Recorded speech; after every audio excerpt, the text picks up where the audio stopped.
Hello everyone, welcome to my channel. My name is Donna. Welcome back if this is not your first time hanging out here. I wanted to take a look at this new deck that I got just yesterday. It is the Forest of Enchantment Tarot by Linnea Weatherstone, and it's illustrated by Marilla Allwood.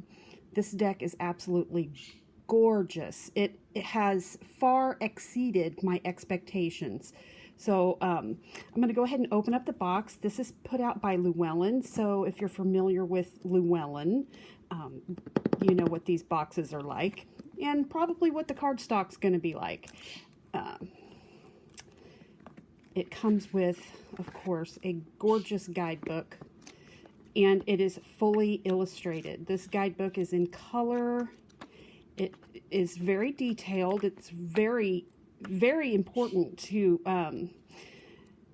well, I mean, unless you're just somebody that doesn't do guidebooks at all and just throws them away and just reads intuitively, which I read intuitively as well, but there's a lot to glean about this deck from going through this guidebook and reading the introduction and finding out what the artist and the author had in mind when they created this deck. There is some Rider-Waite-Smith symbolism or ideas through here, but not all of it. So, yeah, I think it's kind of important. Anyhow, there is the guidebook. I'm going to stop this and lower down my camera so that you can get a better look at the cards themselves, and we're going to talk about them. Okay, so let's take a look at the cards. I had to go gather around a few things, some crystals and some antlers. Besides helping me keep the cards in frame of my camera, they just feel like I need to have earthy things around me when I use this deck. It's so earthy. And here are the card backs, which are reversible. Now, she does not give reverse meanings in the book. However, she does make suggestions of where you can go to learn reverse meanings if you are inclined to. But I think these are gorgeous. And here is the Fool, which some of the names have been changed. This is the White Heart, and I love it because it is an albino buck or stag, and we do have these in my area. Conservation doesn't want you to keep them around. They do, you know, they are rare, but they do want you to go ahead and harvest them because of the genetic default in there. So anyhow, I do have a white doe, but that's really pretty. And of course, if you know Llewellyn, you know the cardstock. Some people love it, some people don't care for it. I'm great with it either way. I mean, it's a little thin, but it's really nice for a rifle shuffle or riffle shuffle. So there is that. Now, the Enchanter is the Magician. And as you notice in these cards, there are a lot of things going on. There's a lot of little bitty things within the cards hidden that every time I go through this deck, I keep seeing new things. But anyhow, there is the Magician or the Enchanter. Here is the Wise Woman. It looks like she's not, it's not bone casting. See, there's a bone in there, but there's also a feather and other things. It looks like she's using divination. And I did read in the book that her necklace is made of amber and one other thing. I can't remember, but there's significance with the stones that are used in her necklace, as well as this tree here. There are silver apples on this side and golden apples on this side, signifying the moon and the sun, the feminine and the masculine. And then there's a dark path here and a light path here. So yeah.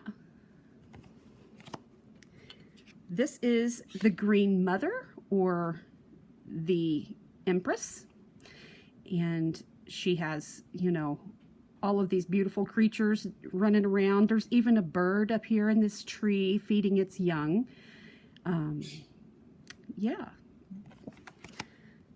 Here is the Forest Lord, or the Emperor.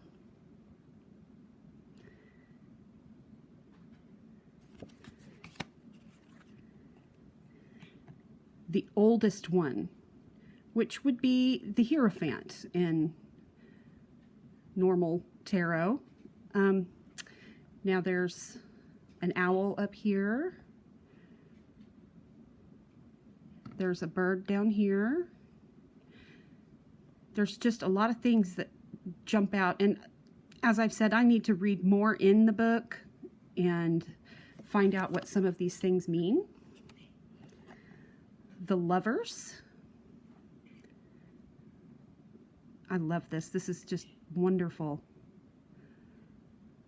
They've got both of them, their bow and arrow, and it's like they've escaped into the woods, and it's just them. That's just those two people out in the middle of the woods.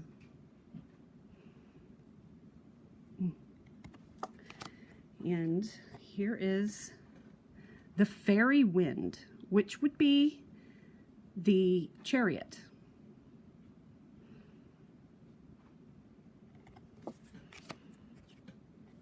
Strength.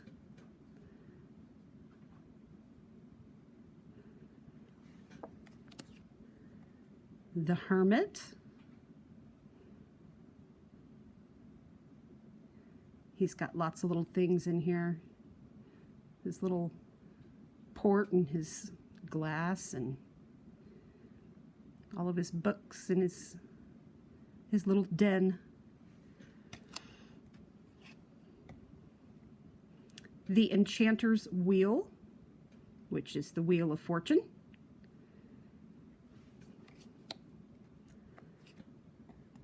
The Huntsman, which is Justice.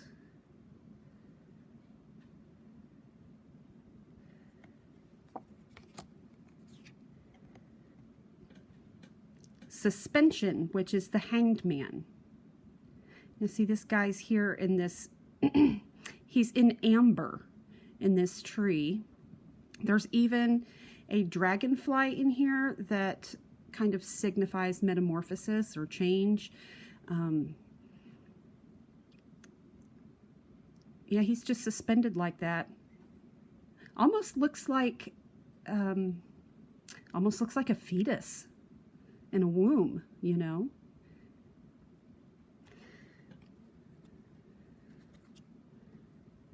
The Black Shuck. This is Death.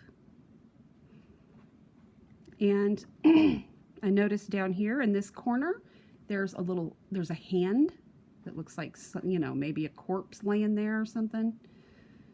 And there's lightning up here at the top. Kind of reminds me of the Never-Ending Story. It reminds me of The Nothing. And these cards do, and the author does say that you may pick up on some fairy tales and things throughout here in some stories. She doesn't mention them by name, but you might be able to pick up some influences. Okay, the Forge, this is Temperance. So they're, you know, heating and molding and, you know, tempering this metal to create these swords.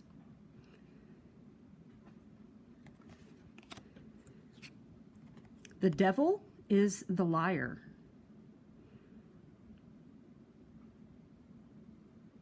It's really interesting.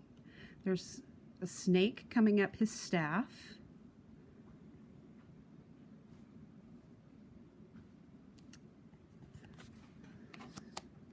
I'm really interested in reading about each of these cards separately in the book. Now this looks like a tree that has been carved out and made into a home.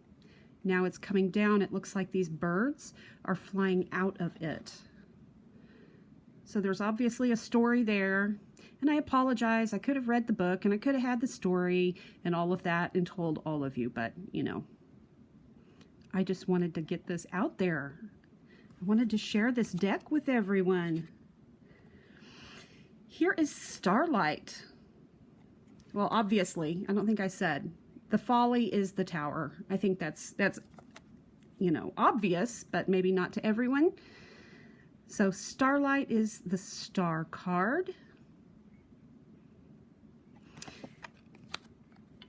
And I am quite certain that this camera is not going to pick up all of the details and all of the beauty in these cards. They're absolutely wonderful. The moonlight, all of these hairs, and I even see one way up in here, and I kind of see one right in here. Huh. The sunlight, Pan, the piper sitting there. There's a bird up in the tree.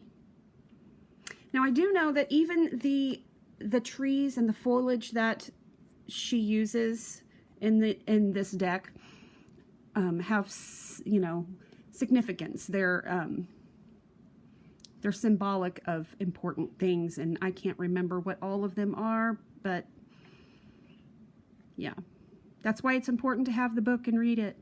This is the Council of Animals. This would be the Judgment card. They do look very judgy, don't they? Oh my goodness, there's even a bat up in the tree and a frog down here.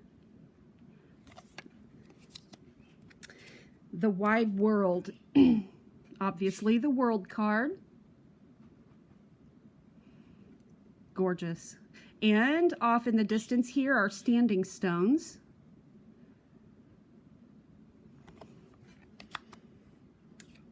Now we are to the suit of Visions, which is the suit of Cups. This is the water suit. She did change the names of the suits, but they're easy to learn. Visions, we all know that cups and water are, you know, intuition. Think intuition, think visions, you know, emotions. This is beautiful, this swan here, and in her, in the water here, she's got a crown and a beautiful pendant, and in the reflection you can also see reflected irises, which according to the book have significance between the heavens and the earth coming together. So there's that. The Two of Visions, so the Two of Cups, soulmates, and the Three of Cups. I'm going to try to pick this up a little bit, go a little bit faster because I've been taking quite a while. I don't want this to go on forever. The Four of Visions, so the Four of Cups. Dragonfly up there. Bird flying out of the water here.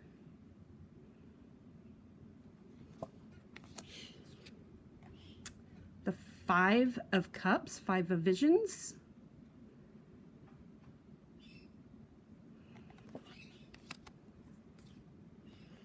Six of Cups, Six of Visions. Even the little owl up here is reading a book. And there's a little gnome sitting up here on that. There's, looks like otters. An otter and a badger swimming, not swimming, rowing in a boat. That there is a dragonfly, but it looks like an actual dragon. I'm not sure, it's probably not focused. And a frog jumping in, which almost looks like the frog here. And then there. cool. I just noticed that. This is the Seven of Cups.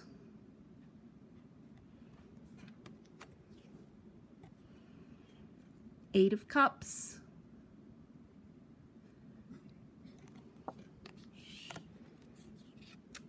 The Nine of Cups.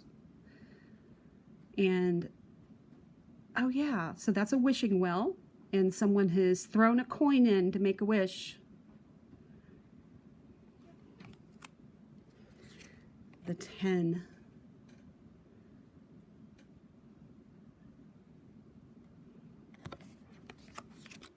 Oops, sorry, my apologies. Make everybody dizzy and puke and all that. So here is the Child of Visions. So this would be the Page of Cups, and she's dancing in the rain, and she's got, oh, there's a spider web back here, and it looks, this spider web,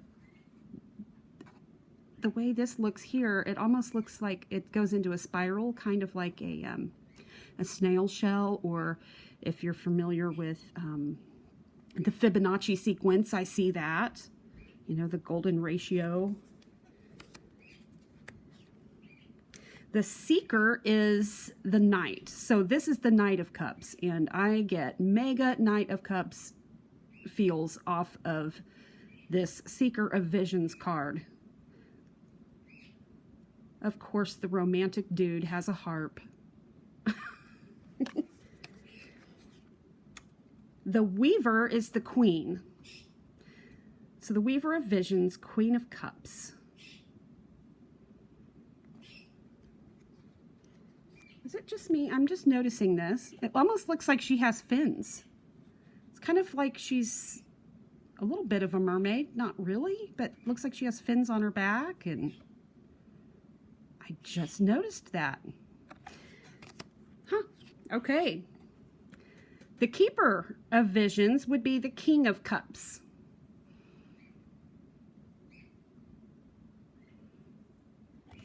I still need to read about it. Okay, now we are on to the suit of Boons. And Boons are Pentacles. So that would be the Ace of Pentacles. This is the Two of Pentacles / Two of Boons. Now you see the guy, he's, yes, we've got balance. You know, he's trying to, he's not juggling, but he's trying to balance things, keep things in balance. And then underneath the bridge here, he's got a troll or an ogre, you know, an under the bridge troll. And so things could go yucky for him in a hurry if he's not careful. The Three of Pentacles.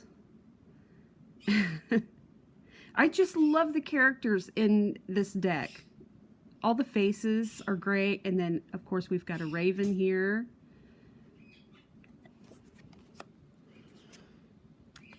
Okay, so the Four of Pentacles, and we've got, yes, kind of the hoarding, the stingy.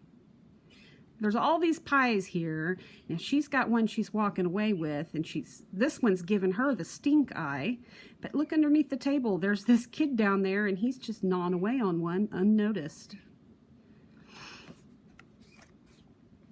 The Five of Boons. So Five of Pentacles. And in this, it's kind of, I get Hansel and Gretel vibes. You've got these kids, and they're huddled up, and they're down to their last piece of bread, and they look cold and hungry and miserable. But if they would just turn around and look, there are strawberries growing out, and what could be easier to find than bright red strawberries against the snow? And then, of course, there's this house over there. They're being shut out of, perhaps, but they could sure lap up those strawberries, couldn't they? Okay, the Six of Pentacles. So now we've got this person that is out in the cold and bundled up, but look, all these bunnies came and are keeping this person warm. Just beautiful. I just want to jump in these cards. This might be fun for some path working. the Seven of Pentacles. Which do you choose?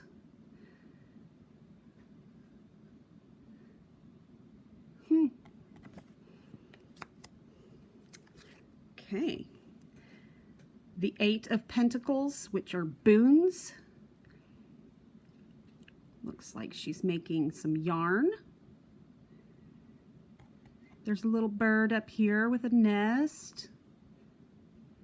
And as I said, in the book, I'm sure that it tells what these plants are, because in other cards that I did read about, she does tell about the plants and why those particular trees were chosen.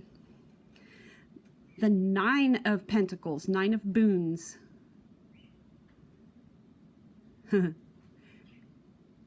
That's really cool. Now, this is a moth. So, this is like a little fairy person or an elf. There's some three-leaf clovers down here. That looks like clematis to me. Yeah. All right. The Ten of Pentacles, Ten of Boons. All these people gathered round. The dog underneath the table. Someone's over here playing a lute. Okay, the Child of Boons. So this is the Page of Pentacles. Little candy house. Gingerbread house, whatever. You know what I meant. The Seeker of Boons, which is the Knight of Pentacles. Looks like there's a little moth or a butterfly up here on there. And she is really prepared. She has all kinds of things hanging from her belt. Looks like she's gathering some crystals. And the Weaver of Boons. So the Queen of Pentacles. What a gorgeous place she's got there. And there's a bee's nest. Good grief. I'm having a brain fart. You guys know what I mean. Bee's nest. Beehive. There, I got it. Okay, Keeper of Boons. So that's the King of Pentacles. He's got pendulum down here and crystals and a wand. He's got him a little badger for a pet.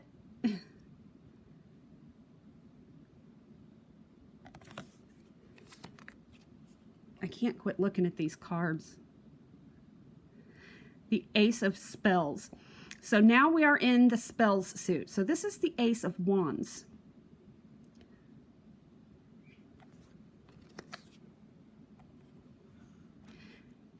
This is the Two of Wands.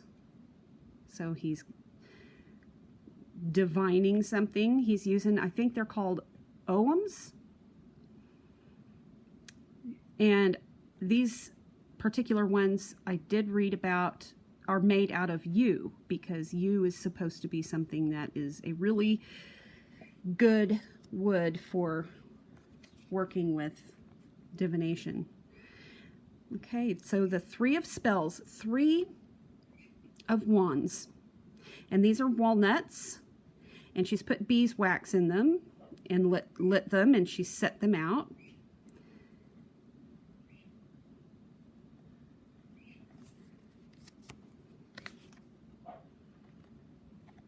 Here's the Four of Wands.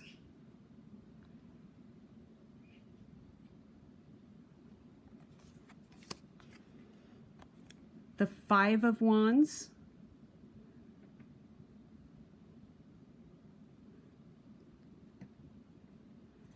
There's a little frog sitting up there. He reminds me of the frog from the books Frog and Toad. The Six of Spells, so Six of Wands. So this is an achievement. Hatching this little baby dragon, all of these wizards they're celebrating victory over hatching this little guy. Hell, I would too. I cannot imagine anything cooler than hatching a dragon. I've hatched everything else. There's 7 of spells. So 7 of wands. It's still taken me a minute to get the suits lined out in my brain, but you guys will be patient with me. I wish that I know that this is not picking up all of the colors and everything, all the detail in this. But okay, so I find this interesting. The 7 of wands, actually, you see all of these gnomes here. There are actually 8 gnomes in the 7 of wands. Now that I know that, it's going to drive me crazy. And now that you know that, when you get this deck, it's going to drive you crazy too. You're welcome. Okay, so the 8 of wands, which is way cool. I like this for an 8 of wands. But owls also give me kind of a swordsy vibe because, you know, air, wisdom, knowledge, all that. Okay, so 9 of spells, 9 of wands.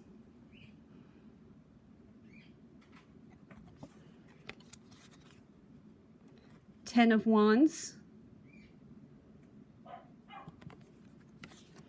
Page of wands, or child of spells. Cute little dude.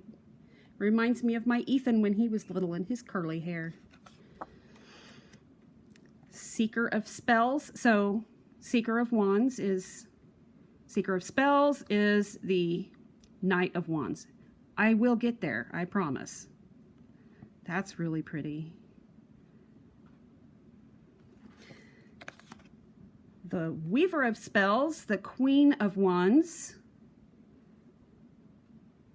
Isn't she gorgeous? And the Keeper of spells, King of wands. And he looks really badass. He just does. Now we are on to the suit of challenges, which, have you guessed it? Swords. So this is a suit of air and swords and challenges. And this is so freaking cool because, you guys, it's a white raven. How gorgeous. Ugh. Okay, so the 2 of swords. Reflecting, thinking, contemplating, really looking deep within himself. Yeah. Oh my God. This one kills me. Okay, the 3 of challenges, 3 of swords, as you know, in Rider-Waite-Smith, you've got the heart with the 3 swords piercing it, and it's just, it's heartbreak. It's so sad. This is like gut-wrenching. This father leaving his children out in the wilderness because he has no way to take care of them. So he thinks leaving them out there in the cold with all the wild predators and things that he won't have to watch them suffer and die and all that. It's terrible. I did read about this in the book. Okay, so there you go. Absolute devastation. The 4 of challenges. So the 4 of swords. And that is just gorgeous. All these icicles growing all over these limbs. But out here in the middle is this beautiful tree. It's like hope. I love this guy. The 5 of challenges. So the 5 of swords is this giant, and he's got cool braids in his beard, and it looks like he's actually got bones in his braid. And I mean, this dude's huge. I mean, look, he's picked up this tree, he's plucked it out of the ground. There's even a bird trying to land in its branches, but he's plucked this out of the ground just the same way. I mean, even with the roots, just like when I'm weeding stuff out of my garden. I mean, it's just so simple for him. It shows you how huge he is. He's someone that I wouldn't want to mess with.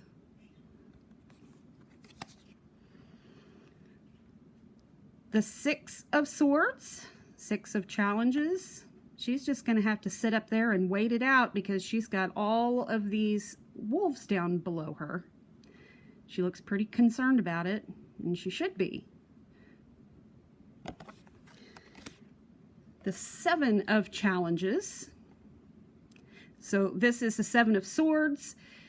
You know, in the Rider-Waite-Smith, you see the guy running away and he's stealing swords. I mean, you can tell what he's doing. He's stealing. This is a card of thievery and getting away with something and taking what does not belong to you. And that's indicated here. I love this. I want one. This little Romany wagon. I almost said gypsy, but gypsy is apparently a word that is not very PC, and it's offensive to people, so I'm not going to say it if I can remember it. There's so many things that I have to watch myself, because when you grow up in a generation where these are words that you use regularly, you know. Okay, Eight of Challenges, Eight of Swords. There's so many thorns that she's caught up in, even her hair. Or is it that her hair grows out and becomes these? I don't know. I need to really, really read, you guys. But this is beautiful. Anyhow, the Nine of Swords. So, Nine of Swords is usually the, you know, the anxiety, the nightmare card. There's a bug down here. That's my nightmare. Spiders, not so much. I love spiders. Moths. I know someone who is fearful of moths. Simon. Here's an int over here, which is really badass. If you put an int in a deck, I'm going to immediately love the deck, because I think ints are the coolest freaking creatures ever. So that is the Nine of Swords. Good Lord living, I'm up to 30 minutes. I could talk all day about this damn deck, you guys. So this is the Ten of Swords, Ten of Challenges. And you got this knight, and he's older, and he's defeated. He's like, his sword is absolutely bent, crushed, and broken. In the RWS, they've got the man on his belly, and he's got 10 swords sticking into his back. And this is, I mean, this is basically the same thing, you know? I mean, he's defeated. He's going to have to start over and begin a new cycle. And even the horse looks like he's defeated. There's like, oh my goodness. It is so sad, this card. Okay. So the Child of Challenges. So the Page of Swords. She's just sitting there really thinking about stuff. No better place to do it than out in the middle of the woods up against a tree. The Seeker of Challenges is the Knight of Swords. And I'm never going to be able to look at this card without thinking about Monty Python and the Holy Grail. I'm just not going to be able to, because, yeah. If you're familiar with that movie, you know what I mean. I won't say it. Okay. The Queen of Swords. And I think this is just amazing. This is so beautiful.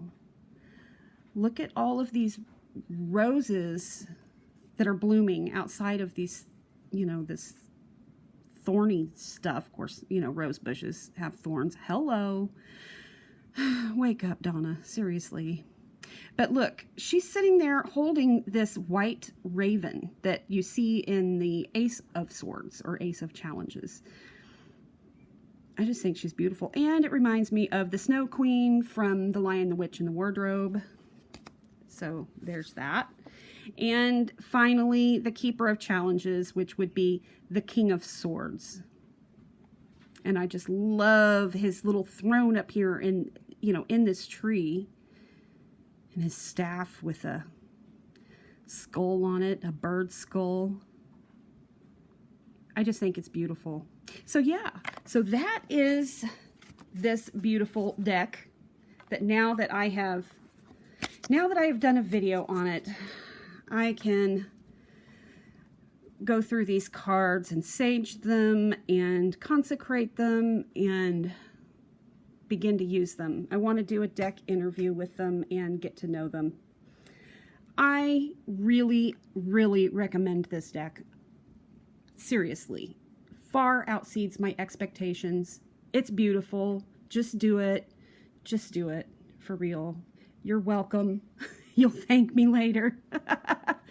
Bye, everyone.